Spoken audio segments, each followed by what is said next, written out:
Bonjour, bienvenue sur notre chaîne Pharmacession, cabinet spécialisé dans la vente de pharmacie.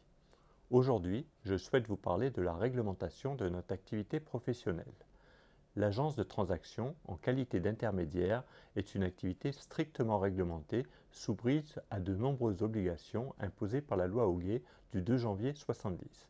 Pour exister, une agence doit avoir obligatoirement une carte professionnelle délivrée par la Chambre de commerce sous réserve de qualification professionnelle du dirigeant. Cette carte a une validité de 3 ans et renouvelable sous réserve, entre autres, de suivre une formation continue de 42 heures. À partir de la carte professionnelle de l'agence, le responsable peut obtenir des attestations de collaborateurs pour son équipe commerciale. Les collaborateurs sont également détenteurs d'une assurance responsabilité civile professionnelle. L'agence engage sa responsabilité dans les opérations qu'elle mène et apporte à ses acquéreurs et vendeurs une garantie financière et de responsabilité civile professionnelle. En effet, l'intermédiaire est responsable vis-à-vis de ses clients des fautes qu'il commet sur le plan juridique, fiscal et commercial ou au titre de son devoir de conseil. L'agent immobilier est tenu également au secret professionnel et l'obligation de confidentialité vis-à-vis de ses clients. L'activité est également soumise à un code de déontologie créé en 2014 par la loi Allure. Ce code vise à harmoniser les règles de vie entre les confrères, mais aussi de la clientèle. Ce code permet d'uniformiser la profession et, dans un sens, de la valoriser en fixant des devoirs, des limites et des règles communes. Malheureusement, sur le terrain, cette éthique n'est pas toujours respectée et nous le déplorons. La loi Hoguet impose aux intermédiaires de détenir obligatoirement un mandat de vente pour représenter, négocier ou intervenir dans la cession d'une pharmacie.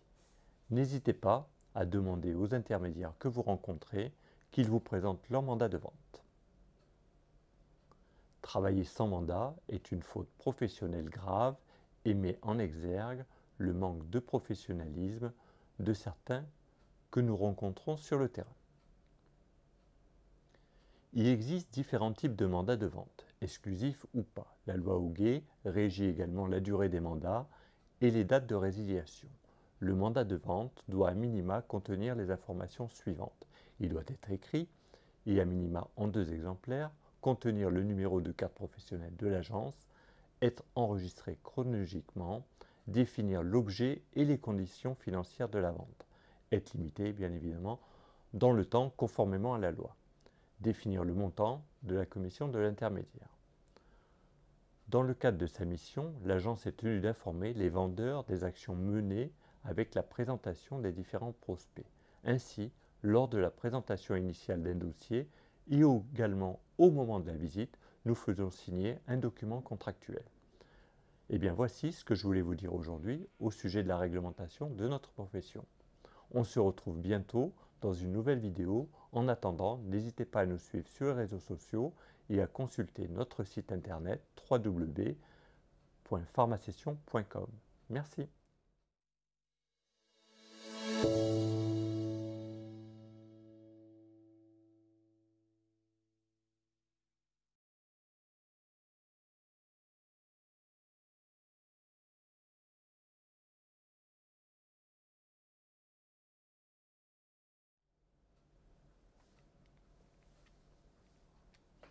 Bonjour, bienvenue sur notre chaîne Pharmacession, cabinet spécialisé dans la vente de pharmacie.